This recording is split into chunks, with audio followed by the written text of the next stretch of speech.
Good morning.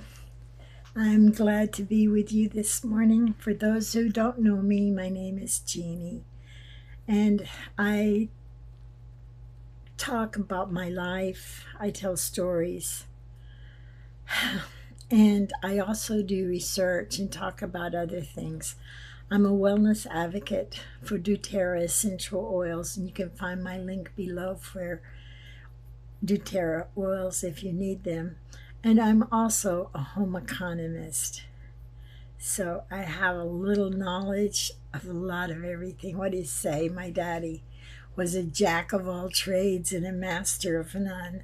I think that's what a home economist is. So I would like for you to give me a thumbs up, share, and subscribe. There's always not much telling what I am going to talk about, and I always end my story with a song. Well, not always, but a lot. So anyway, my topic is today, lucky in love. I've always thought, or I think now, that I was lucky in love in my life. I fell in love at a very young age, and could you call it love or infatuation or the need for survival? You know, you should never judge anybody by how many times they've been married, because you haven't walked in their path. Some people just marry for money, other people marry for other things. The first time I married, it wasn't so much love as it was survival. I just turned 14 and I was homeless, so I married. The marriage only lasted about a year. Maybe a year and a half. I can't really remember. You'll find that I forget a lot of things, but I think it's selective memory. I think I select to forget a lot of things. But I couldn't stay because he beat me. I got still, you can see the scar somewhere. I can't see it. The light's not right, but I got scars on my head. I got scars on my arms where he would beat me. And the only time he took a bath was when he had a date, and that date wasn't with me. So, a survival marriage, does it count as a marriage? Or just a passage through life? Your next step? Well, I left Austin, Texas, and I moved on to Corpus Christi to be with my mother. And then I met this such handsome man in the Coast Guard. He was so beautiful. He was so kind. He was so everything a girl could want. Did my heart flip for? Yes, it did. Yes, it did. Does it still kind of? Yes, it does. So I married him when I was 16, and I married him for love. I remember walking over the Harbor Bridge in Corpus Christi and walking all the way down to navigation to the Coast Guard station, giving him a kiss and turning around and walking all the way back home. He was the light of my life. Then he went to isolated duty, and I was with child, and I was alone. And, you know, let's be fair, let's be frank. I didn't know how to be a wife. I didn't even know how to be a mother. My mother was in Corpus Christi, but I don't think she knew how to be a mother either. We start off at such early age. We really don't know the definition of love. What is the definition of love? It's a willingness to prioritize another over yourself. Well, I was happy. I really was.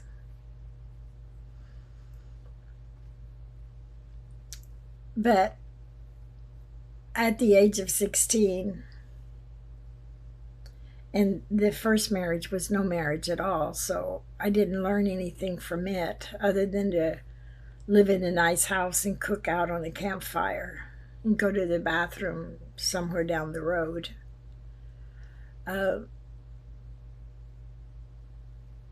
But, you know, as the days passed, I was really happy. And then I got close to my pregnancy, and my husband had been gone for so long. And I really wasn't lonely because I kept myself busy. And I told my mom, let's go shopping for the baby, because I was 7 months pregnant. My mom says, why? The baby might die. Oh, that devastated me. And I went home and I cried. And I cried. And I didn't buy any baby furniture. Because surely, if my mother said my baby was going to die, it probably would. And so I got over that, got my head straight. Still didn't buy any baby furniture. Didn't fix the nursery. And I went back to my mother's house to see if she was ready to go shopping with me. And she was so excited, so overwhelmed with joy. My mother says, oh, we have to go shopping for Linda. She's going to have a baby. And well, how long has she been pregnant? And my mother goes, oh, 6 weeks. She's 6 weeks pregnant. Well, here I am, 7.5 months pregnant. And I've been told my baby's going to die.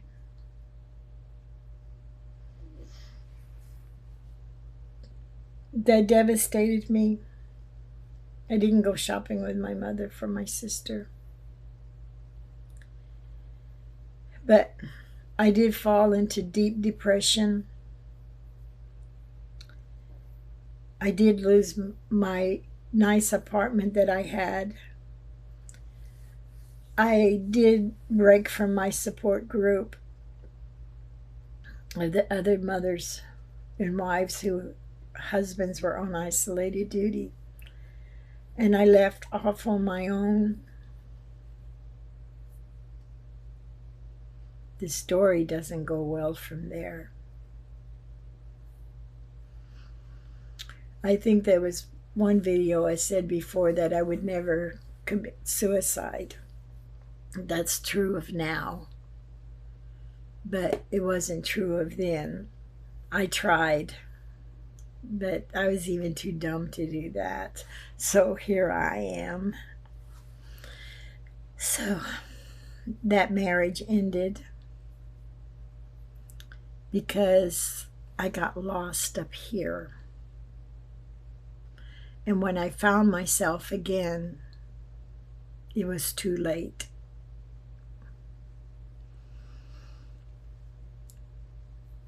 And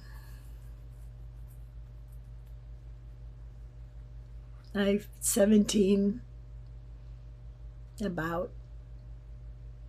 I got a boyfriend. I got pregnant again. And he died. So that just left me and Donna.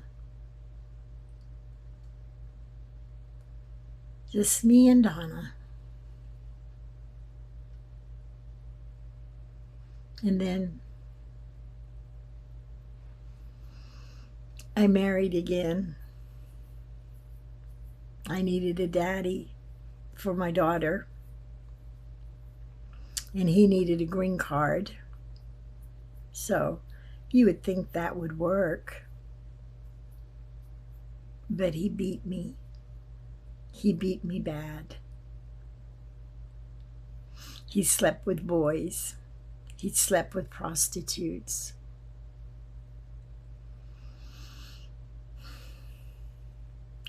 And I had a son, and he died. Then I had another son. He's one of my great joys in this life. But we had to move on. So we left New Orleans, and we went back to Corpus Christi. I had $3 in my pocket. So we stopped at the restaurant called You and I fed my children. I called my mother, told her I was in town with my kids. I had no money and I had no place to go. My mother, in her sweet self, said, "Well, you can stay with me for a little while, but you can't stay very long. I don't have a place for you." So I stayed for a while. And that's when I learned about welfare too. That helped me with my children. Because it was like you could get a job if you had a babysitter. But if you didn't have any money, you couldn't get a babysitter. So you're damned if you do and you're damned if you don't. That was very, very, very hard. Finally I found a babysitter who would allow me to get a job so that I could pay her. And by that time, I was 24 years old. And the thought in my mind was, I think I don't want to live to be 25. Life is just too hard. Too hard. And I'd only been lucky in love once. And I blew it. Definitely my fault. 100,000% was my fault. So here I sit in Corpus Christi with my daughter, my son. And it's August the 6th. That's the day that my son died. So I went out with a girlfriend to get drunk. I look up. We go to a go-go bar on Water Street. And I look up. This girl dancing in the cage and everything. And I look around and I see this handsome man. And I walk up to him and I say, "Hi, my name is Jeannie. And I want to spend the next 100 years of my life with you." Well, that night we went to the You and I restaurant. We ate dinner after the bar closed. And then he gave me his phone number. And he left. I think he gave me his phone number too. My phone number. Anyway, we were supposed to connect. And he lived in Temple and I lived in Corpus Christi. Well, I lost all the information. It was like the day I went home, the next morning when I woke up, I looked out the window and there were the red ants were just busy doing what they were doing, and I saw flowers, and my body just filled with life. My mind was filled with hope and faith and everything. And I lost his phone number. So now he's gone forever. What to do? There's nothing I can do. I don't know where he is, right? But I'm lucky in love. He goes to the UNI restaurant because he knows I go there. And he asked where I was. And I found him. I got pregnant.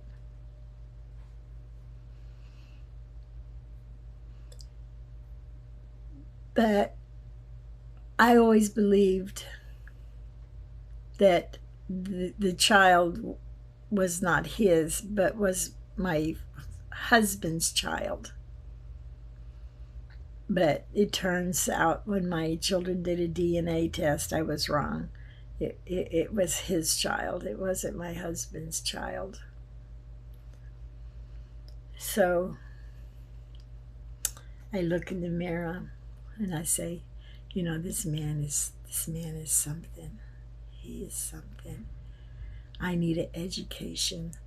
I need to learn how to read. I need to learn how to write. So I ask for help.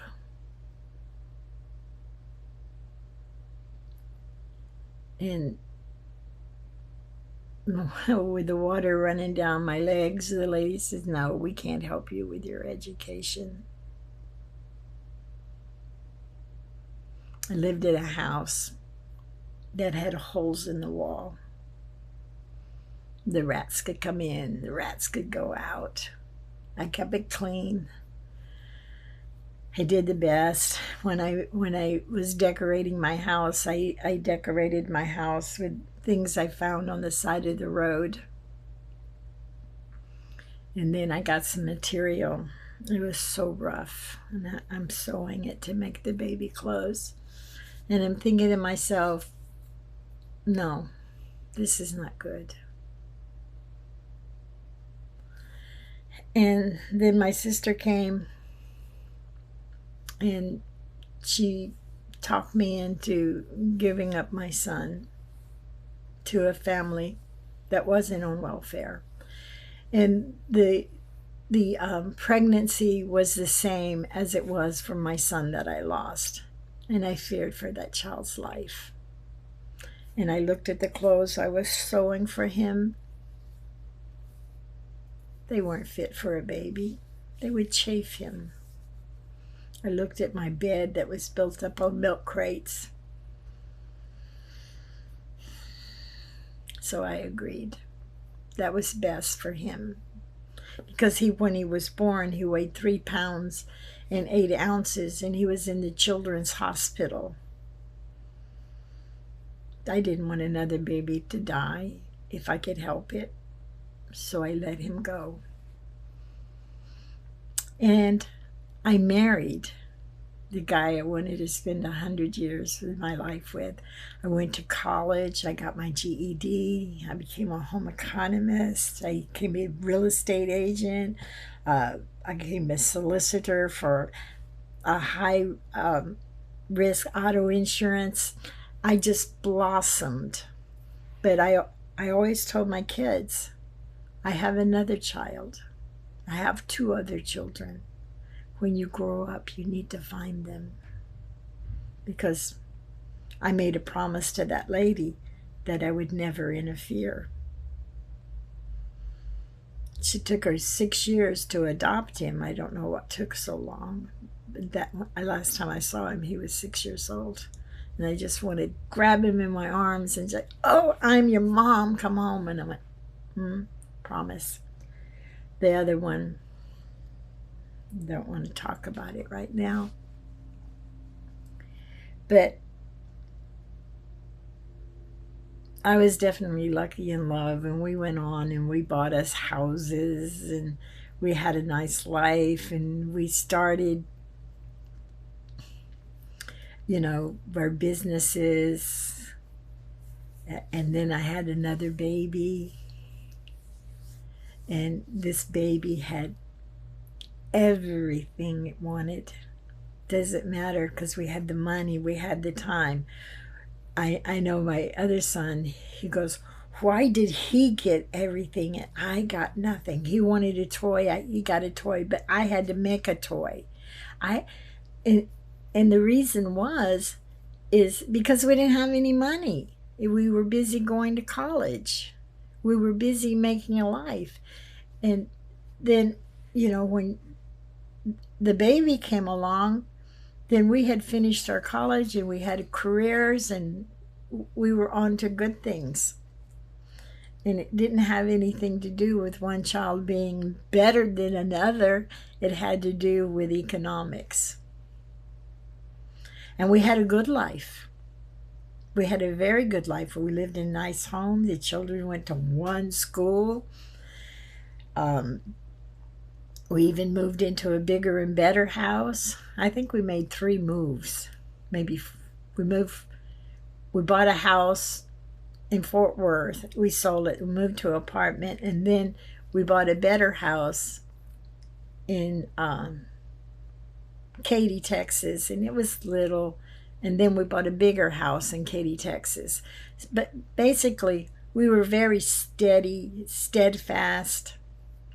and a happy family, and did our vacations like every normal family. But then my mother-in-law decided, since I did not change my religion and I did not become a Muslim and would not give up my Christian values, then I could no longer be my husband's wife. And he listened. He listened. We had children. He adopted my children. We had a baby of our own. And he moved on. That crushed me so. That wasn't my fault. Oh, maybe it was. Because maybe I should have been a good Muslim wife. But he never gave me pressure to be a Muslim.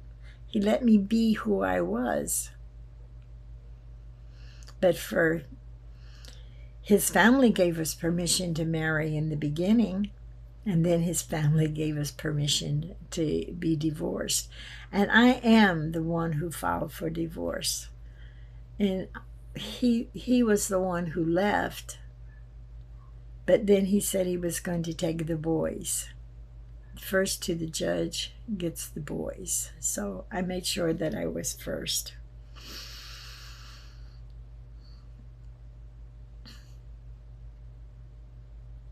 I was lucky in love with him. We had a good life, and I love him, and I still love him. His custom says he has to obey his family, therefore he did. 4 years later, I moved on, and I met another man.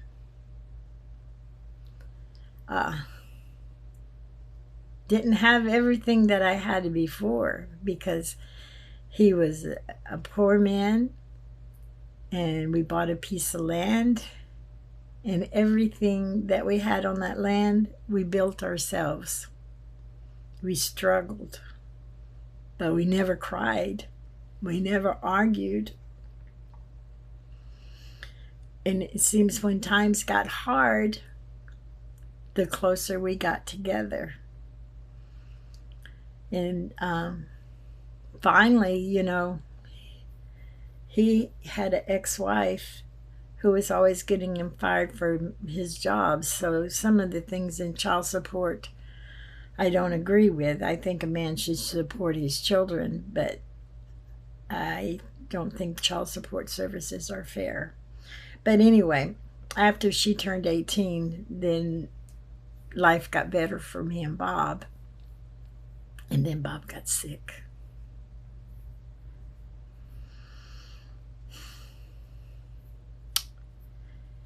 And then Bob had a heart attack.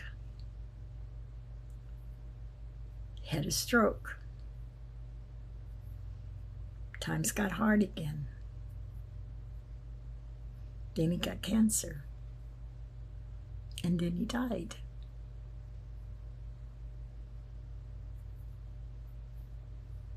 He was the love of my life. He was the love of my life. Why? Because I was alive. He was alive. He was a joy. He was a pleasure. And I always wished I could find another man just like him. But, you know, he'll never be replaced because he was so perfect. And then, I think it was a few months later, I was working at the flea market. And this man comes up to me. And he says, I'm looking for a wife. I fell for it, hook, line, and sinker, fool that I am. So I took him all the way back to my childhood when I used to sit on the porch, not on the porch, but on the steps, and I would sing about an Indian brave. And I always, somewhere in the back of my mind, I always wanted to marry this Indian brave. And I met this Indian brave. And I told him, I says, you know, it's been a long journey getting to you. He made my heart bubble. Butterflies in my stomach, my mind. Anyway, my journey with him, we didn't marry, we didn't live together. We had a lot of separate time, but we had a lot of quality time. And we had, I think, we spent more time on the phone than anything else. And we developed a connection. If I wanted him to call me or something, I would just think, call me. And he would call me. And there were times that he would ghost me 2 or 3 months at a time. I think the most he ghosted me was 4 months. He told me one time, he says, I'm coming to Florida. I'm just now pulling out of the driveway. And that was November. He was coming for Thanksgiving. January, I was in the hospital because I thought he was dead. My heart was so broken. Got fixed up. Got through January. February the 14th, I was standing looking down at Turner Falls in Oklahoma, and I got this text from him. He says, I miss you. Pulled me right back in. We still had rough times because he was never ready to commit, and I was too ready to commit. So when he wasn't ready or he was ghosting me, either I was in Salt Lake City, Austin, Texas, New Hampshire. I think I went to Yellowstone 3 times. I went to New Orleans. I moved from Florida back to Oklahoma. I mean, he had to catch me if he wanted me, but he didn't try too much.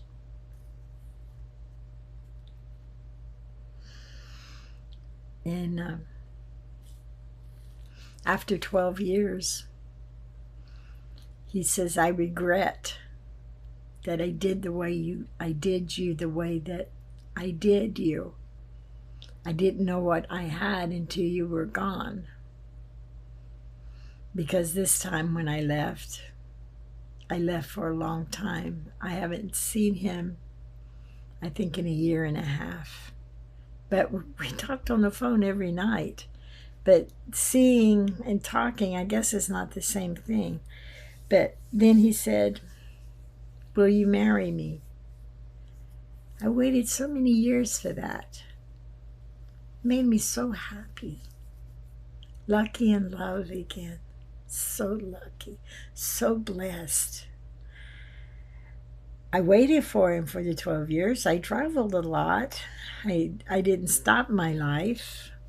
I stayed faithful. And then, so happy, you know? Finally, at last, I was to be his. But I heard troubles in his voice. One day he told me he had a rough day. He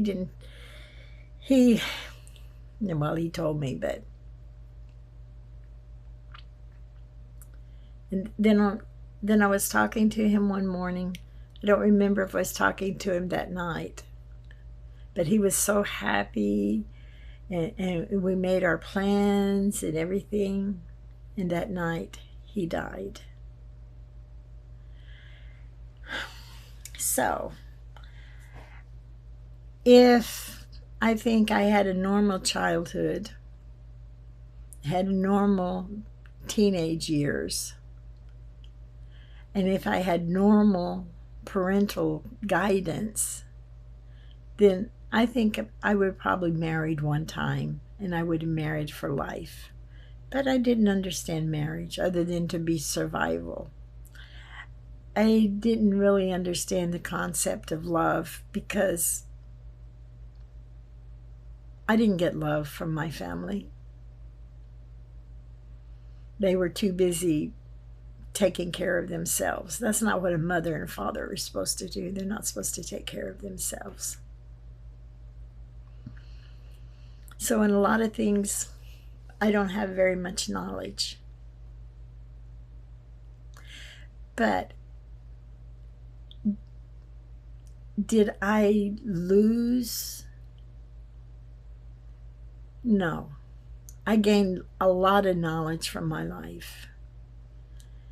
And my children are successful. My children are wonderful. I never choose a man over my children. My children always came first. And maybe I didn't do a good job, but I have to say, I did my best standing alone. And when I did find my children a father, I found them a very good father. And when the divorce took place, the children didn't lose their parents.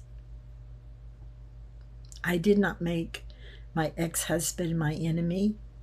I kept him as my friend because that was important to the children.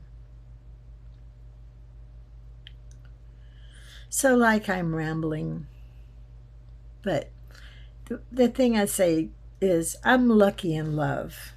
Didn't have that much knowledge of love, but you know, what the meaning of love is, you know, the willingness to give priority to the person you love.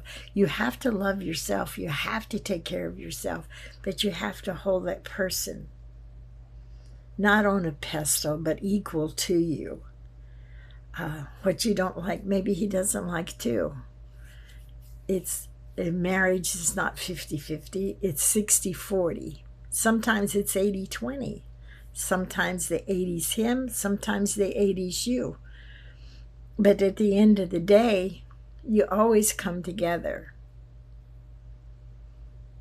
Now I'm alone again. Maybe it's time for me to stay alone, but I find that I have my YouTube channel and I get to connect with people, and so that's good. And so anyway, I would love for you to give me a thumbs up and to share and to subscribe, because I want, honestly, I want my channel to be pay me.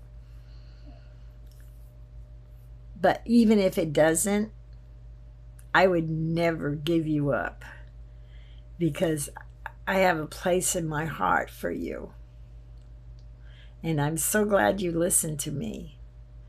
And I'm so thankful for family and friends that I have. So now, if you want to sign off, I love you. So, because I'm going to sing my song. And I'm trying not to get off the key too much. But I can't sing, but I love to sing. And do you know singing is good for you? When you're depressed, sing you a song. It can even be a sad song. I don't know, it kind of... Singing a sad song sometimes leads you into a happy song. But it's a positive thing. Okay. Sometimes I cry when I'm lonely. Sometimes I cry when I'm blue. Right now I'm crying 'cause I love you. I'm crying 'cause you don't love me too. Tell me, my darling, if you love me. Tell me if you feel the same. Tell me, my darling, if you love me, whether I either stay or go. Sometimes I cry when I'm lonely. Sometimes I cry when I'm blue. Right now I'm crying 'cause I love you. I'm crying 'cause you don't love me too. I wish you health, wealth, and happiness. Come and join me on my next video. Don't know what I'm going to talk about. God bless you.